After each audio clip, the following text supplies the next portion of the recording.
महसूल मंत्री चंद्रशेखर बावनकुळे वक्फ बोर्डासंदर्भात बोलतात। माननीय पंतप्रधान नरेंद्र मोदीजी आणि केंद्र सरकारचे मी आभार मानतो। स्वातंत्र्यानंतर अत्यंत महत्त्वाचा दिवस आहे की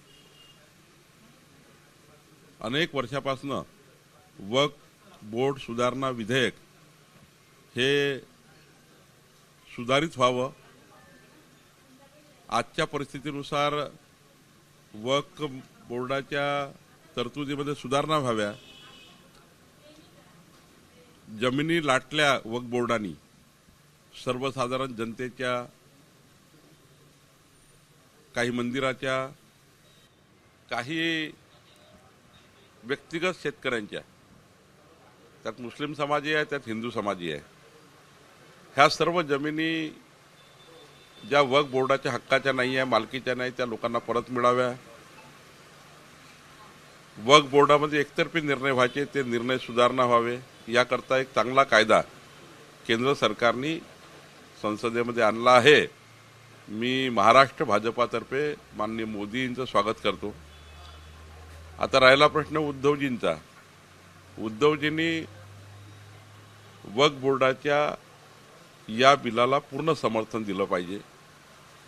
जर उद्धवजीचे खासदार वक्फ बोर्डाच्या सुधारणा विधेयकाच्या विरोधात गेले तर उद्धव ठाकरेंची महाराष्ट्रातली राहिलेले कार्यकर्ते उद्धव ठाकरेकडे ते त्यांना सोडून देतील, कारण त्यांच्यामध्ये चीड निर्माण होईल की वक्फ बोर्डाच्या इतक्या महत्त्वाच्या बिलाच्या विरोधात मतदान केलं उद्धव ठाकरेंनी, तर राहिली सुईली जी उद्धव सेना आहे ती उद्धव ठाकरे साहेबांना, म्हणजे बूथवरचा हा जो कार्यकर्त्यांचा मी भाव सांगतोय, त्यांच्या प्रमुख पदाधिकारी काय म्हणतात। आज मला सकाळी 4-5 SMS आले आहेत। त्या 4-5 SMS मध्ये मला असं आढळतं आहे उद्धव ठाकरेंच्या जे कार्यकर्ते आहेत खालचे ग्राउंडचे, ते कार्यकर्ते म्हणतात आहे की उद्धवजीच्या खासदारांनी जर विरोधात मतदान केलं तर आम्ही उद्धव सेना सोडून देऊ। उद्धव सेना ही जी आहे राहिलेली, तसे आता मोठ्या प्रमाणावर पक्षप्रवेश उद्धव सेनेतनं होते। कारण काय, काँग्रेसचे विचार स्वीकारले उद्धव ठाकरेंनी, आणि म्हणून मी तुम्हाला आवर्जून सांगेल की जर वक्फ बोर्डाच्या विरोधात, सुधारणा विधेयकाच्या विरोधात उद्धव ठाकरेंनी जर मतदान केलं तर महाराष्ट्रातली पूर्ण उद्धव सेना, संपूर्ण उद्धव सेना उद्धव ठाकरेजींना सोडल्याशिवाय राहणार नाही। पण कुठेतरी सर यामध्ये दुसरी जी वोट बँक आहे ती हातून जाईल असं भीती वाटतं नाही। उद्धव ठाकरेंना भीती वाटतं की ज्यांच्या भरोश्यावर त्यांना लोकसभेमध्ये काही मतदान मिळालं, जे उद्धव ठाकरेंना जे काही मतदान मिळालं लोकसभेमध्ये, ते त्यांच्या हातून जाण्याचं त्यांना भीती वाटतं। आणि खास करून मला असं वाटतं, जर आज मला त्यांची भूमिका माहीत नाही सभागृहात काय आहे, सभागृहातली भूमिका अजून बाहेर यायची आहे। सभागृहात समजा उद्धव ठाकरेंनी विरोधात मतदान केलं तर समजून जायचं आहे की त्यांना मुंबईमध्ये मताचं लागून चालन करायचं आहे। मुंबईमध्ये येणाऱ्या निवडणुकीमध्ये, महानगरपालिकेच्या निवडणुकीमध्ये उद्धव ठाकरेंना एका मतावर डोळा ठेवायचा आहे, म्हणून ते वक्फ बोर्डच्या विरोधात मतदान करणार आहे असं दिसेल। उद्धव ठाकरेंनी वक्फ बोर्डच्या विरुद्ध मतदान केलं तर समजून जावं की त्यांनी पूर्ण काँग्रेसीकरण केलं आहे। काँग्रेसीकरण केलं आहे म्हणजे उद्धव ठाकरेंनी आपल्या पक्षाचं काँग्रेसीकरण केल्याचं मोठं उदाहरण हे महाराष्ट्राला दिसेल, हे महाराष्ट्राला दिसणार आहे उद्धव ठाकरेंचं। त्यामुळं उद्धव ठाकरेंची उरली सुरली शिवसेना जी हिंदुत्ववादी राहिलेली आहे काही, ती सुद्धा उद्धव ठाकरेंना सोडून देईल त्यांनी जर विरोधात मतदान केलं तर। आणि उद्धव ठाकरेंनी समजा विधेयकाच्या बाजूने, म्हणजे विधेयकाच्या विरोधात मतदान केलं, विरोधात मतदान केलं विधेयकाच्या, तर समजायचं मताच्या लागून चालण्याकरता केलं। आणि उद्धव ठाकरेंनी आमच्या बाजूला मतदान केलं तर समजून घेऊ काहीतरी उद्धव ठाकरेंना आता बाळासाहेब, हिंदू हृदय सम्राट बाळासाहेब ठाकरे यांचे विचार काहीतरी शिल्लक आहेत असं आपण समजू। तसा संबंध नाहीये। संजय राऊत सध्या एक मोठ्या रोगाने ग्रासलेले आहेत। त्या रोगाचं नाव आहे कावीड. आणि कावीडच्या नंतर एक पंडू रोग होतो. पंडू रोग म्हणजे तो कावीडचा मोठा असतो, त्यातून बाहेर निघत नाही माणूस. कावीडमधून बाहेर निघतो पण पंडू रोगातून निघत नाही. त्यांना सध्या आता मोदी सरकारच्या नावाचा, भाजपच्या नावाचा पंडू रोग झालाय. तो पंडू रोग झाल्यामुळं त्यांना स्मृतिभ्रंश झालाय. आता मला सांगा, या महाराष्ट्रातल्या 14 कोटी जनतेपैकी कुणाला विचारा, वक्फ बोर्डाचा सुधारणा विधेयक कशा करताय? तर या ठिकाणी ज्या पद्धतीने वक्फ बोर्डाने हिंदुत्ववादी लोकांवर अन्याय केलाय, हिंदुत्ववादी नागरिकाच्या जमिनी लाटल्या आहे, अनेक धार्मिक संस्थानाच्या जमिनी लाटल्या आहे वक्फ बोर्डानी. आता हिंदू धार्मिक संस्थानाच्या जमिनी लाटल्या वक्फ बोर्डानी, त्या जमिनी हिंदू नागरिकाच्या नाही, हिंदू संस्थानाच्या आहेत. मग कसा हिंदुत्वाचा संबंध येत नाहीये? वक्फ बोर्डाने मनमानी केली. हिंदुत्व म्हणजे मराठी माणसाच्या अनेक जमिनी लाटल्या, अनेक त्या ठिकाणी जे मुस्लिम लोकांच्या जमिनी आहे त्या सोडून हिंदू समाजाच्या जमिनी लाटण्याचं काम वक्फ बोर्डाने केलं. आणि म्हणून मला असं वाटतं, संजय राऊत सध्या आता त्यांच्या बोलण्यावर तर दिसत आहे, मला आता माहित नाही सभागृहात काय होतं, सध्या त्यांच्या भूमिकेवर दिसत आहे ते सुधारणा विधेयकाच्या, वक्फ बोर्डाच्या सुधारणा विधेयकाच्या विरोधात मतदान करेल असं वाटतं आहे. पण जर त्यांनी सुधारणा विधेयकाच्या बाजूला मतदान केलं तर मला असं वाटतं मग त्यांच्याबद्दलचा काही थोडी बोलायला जागा उरेल. सूत्रांकडून जी माहिती कळते की एकंदरीतच महापालिकेच्या निवडणुकीच्या पार्श्वभूमीवर ठाकरे गट आज वॉकआउट करू शकतो, विरोधात मतदान केल्यामुळे कुठेतरी हिंदू मतं दुरावू शकतात म्हणून. नाही, वॉकआउट करणं म्हणजे वक्फ बोर्डाच्या सुधारणा विधेयकाच्या विरोधात मतदान करणं आहे. वॉकआउट करणं म्हणजे काय? तुम्ही वक्फ बोर्डाच्या सुधारणा विधेयकाच्या विरोधात मतदान करता असा अर्थ आहे. वॉकआउट करायचं नाही आणि मतदान करायचं विधेयकाच्या बाजूने, तरच खरं हिंदू हृदय सम्राट बाळासाहेब ठाकरे यांचे विचार जपले उद्धवजींनी असा अर्थ होतो.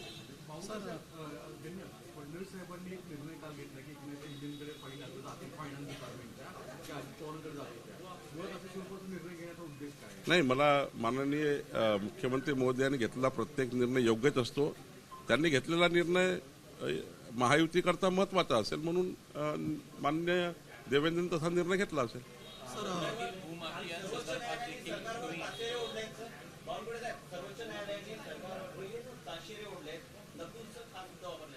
काय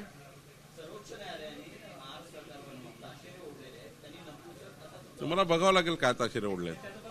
पुण्यातील भूमाफियांसंदर्भात काल एकूणच अंजली दमानी यांच्याकडनं संपर्क साधला होता. काही शेतकरी आले होते, आज बैठक आहे. नेमकं कशा प्रकारे या संदर्भात निर्णय अपेक्षित असणार? अंजली दमानियाजी यांचा काल मी बाईट ऐकलं आपल्याच मीडियाच्या माध्यमातून. आणि मग 5 वाजता संबंधित तक्रारदार शेतकरी माझ्याकडे आले. मी 3 तारखेला 7 वाजता म्हणजे उद्या 7 वाजता ती बैठक आयोजित केली होती.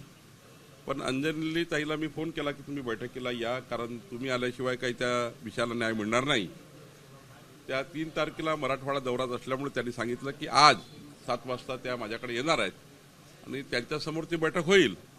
जर पुण्यातल्या अत्यंत महत्वाच्या जमिनी आहेत, त्या जमिनीमध्ये गैरव्यवहार, भ्रष्टाचार आणि त्या जमिनी लाटल्या गेल्या असतील तर निश्चितपणे महसूल प्रशासन त्यावर कारवाई करेल. पोपटराव घनवट यांचं म्हणणं आहे की माझा या संदर्भात काही संबंध नाही आहे. एकूण त्यांनी जे आरोप आहेत जमिनी लाटल्या संदर्भातले ते नाकारले आहेत. आणि कुठेतरी अंजली दमानिया म्हणतायत की हा सगळा संबंध धनंजय मुंडे यांच्याशी आहे आणि आर्थिक सगळ्या कारभार यामध्ये दिसतो. नाही, मला आता प्राथमिक बैठक आज आहे, त्या बैठकीत काय निष्पन्न होतं, त्यानंतर कुठल्या प्रकारची चौकशी लावावी लागेल ती माननीय मुख्यमंत्र्यांशी मी बोलेल. कारण मी जे काही प्राथमिक वाचलं आहे त्याच्यामध्ये दिसत आहे काहीतरी भ्रष्टाचार झाला आहे. शेतकरी न्याय मिळाला नाही तर आत्महत्या करू असं त्यांनी मलाही सांगितलं. आता आत्महत्येपर्यंत शेतकरी गेले आहेत, काहीतरी त्याच्यासोबत अन्याय झाला आहे. अत्यंत आर्थिक दुर्बल शेतकरी आहेत. आणि अंजली दमानियाजीने जर एखादं प्रकरण मांडलं आहे त्यात काही तथ्य असेल म्हणून मला असं वाटतं की एकदा मला 7 वाजता बैठकीनंतर मी यावर विस्तृत बोलू शकेन. केंद्रीय गृहमंत्री अमित शहा यांनी बिहारमध्ये आता महाराष्ट्र पॅटर्न राबवण्यासंदर्भात आदेश दिलेले आहेत. महाराष्ट्र पॅटर्नचं देशभर कौतुक केलं जातं, तुमच्या नेतृत्वाखाली हा पॅटर्न राबवण्यात आला नव्हता. मान्य अमित भाईंनीच आम्हाला कसा महाराष्ट्र पॅटर्न असावा असं 21 मुद्द्यावर आमचे वर्ग घेतले होते. माननीय अमित भाई स्वतः 7 विभागामध्ये 7 बैठका घेऊन त्यांनी आम्हाला 21 मुद्द्यावर काम करायला सांगितलं होतं. बूथ मॅनेजमेंट कसं करायचं, बूथवर 51% लढाई कशी जिंकायची, याबद्दलचे काय काम संघटनेने केलं पाहिजे, काय काम सरकारने केलं पाहिजे, यावर आम्हाला त्यांनी मूलमंत्र दिला होता. माननीय अमित भाईच्याच मूलमंत्रावर आम्ही काम केलं आणि तो खरा पॅटर्न यशस्वी झाला. महसूल परिषद जी आहे ती भरवली जाणार आहे. काय दिवसाचं नियोजन असेल? 4 आणि 5 तारखेला पुण्यामध्ये महसूल परिषद आहे.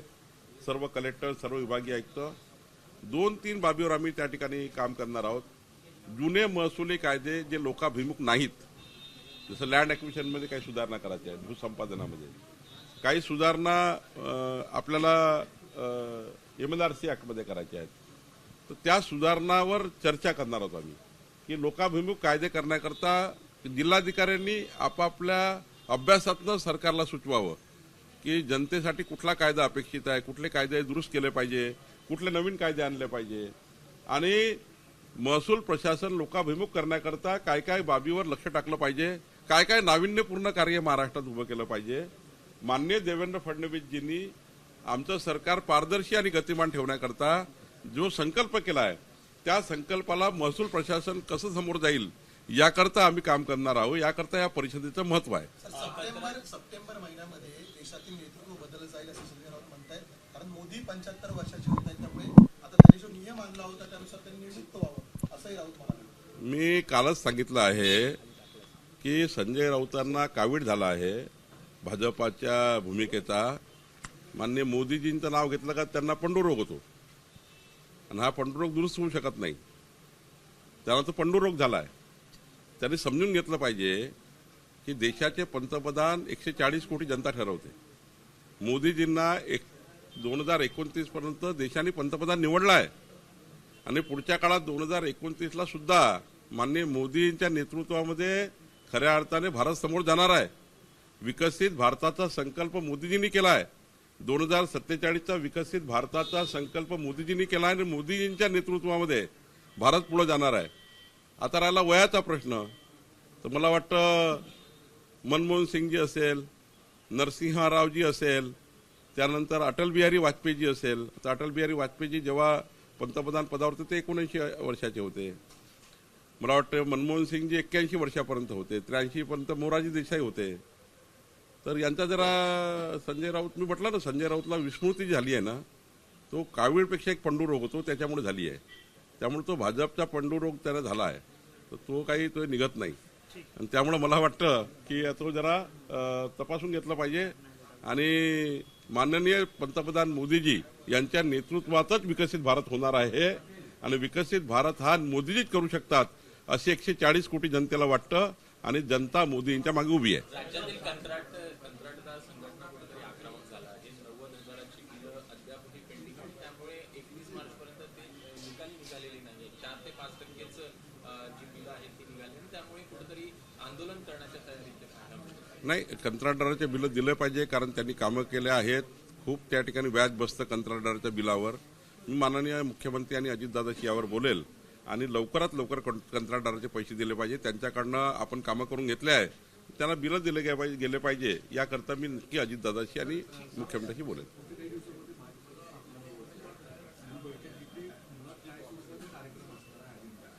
2, 3, 4, 5, 6 एप्रिल आम्ही आता संघटन पर्वाचा अंतिम टप्पा झालेला आहे. आता आम्ही ॲक्टिव्ह मेंबरशिप 3 लाख व्हावी. आमची आता 1,45,00,000 प्राथमिक सदस्यता पूर्ण झाली. आता 3 लाख ॲक्टिव्ह मेंबरशिप आम्हाला करायची आहे. मंडळाच्या अध्यक्षाच्या निवडी करायच्या आहेत, जिल्हाध्यक्षाच्या निवडी करायच्या आहे, आणि 6 एप्रिलला माननीय देवेंद्र फडणवीसजी राज्यातल्या 10 लाख कार्यकर्त्यासोबत ऑनलाईन एक कार्यक्रम करणार आहेत, ज्याच्यातनं भारतीय जनता पार्टीची स्थापना, येणारे दिवस, येणारा काळ, सरकार आणि संघटनेचा समन्वय या विषयावर माननीय देवेंद्रजी मार्गदर्शन करणार आहे. आणि आमच्या संपूर्ण महाराष्ट्राच्या भाजपानी जे या 55 दिवसामध्ये जे 1,45,00,000 मेंबरशिप केली, आता 6 लाख बाकी, आम्ही 1,51,00,000 करणार आहोत. पण हे जे मेंबरशिप केली आहे याचं अभिनंदनही, स्थापना दिवसही आणि पुढच्या काळात भाजपाची भूमिका यावर देवेंद्र यांचे एक 8-10 लाख कार्यकर्त्यांशी संवाद होणार आहे. सर, देवेंद्रजींना थेट आव्हान दिलेलं आहे संजय राऊत यांनी की तुमच्यात दम असेल तर राहुल गांधींसंदर्भात तुम्ही बोलताय, त्यांच्याच आजीने अमेरिकेला दम भरला होता आणि पाकिस्तानचे 2 तुकडे करून दाखवले होते, फाळणी करून दाखवली होती. तुमच्यात दम असेल तर तुम्ही करून दाखवा. संजय राऊत काय बोलतात मी सांगितलं ना, त्यांना फार मोठा आजार आहे. त्यामुळे संजय राऊत काय बोलतात यावर मी काही वारंवार बोलणे योग्य नाही. ते अमेरिकेत जातात, कधी रशियात जातात, कधी लंडनला जातात, कधी न्यूझीलंडला जातात, मग इंडियामध्ये येतात, मग अंदमान निकोबारला जातात, मग स्वातंत्र्यवीर सावरकरावर जातात. मग ते काय करतील दिवसभरात यामध्ये ते आजाराचं लक्षण आहे. त्यामुळे मला वाटतं त्यावर काही बोलणं फार योग्य नाही. एबीपी माझा, उघडा डोळे बघा नीट.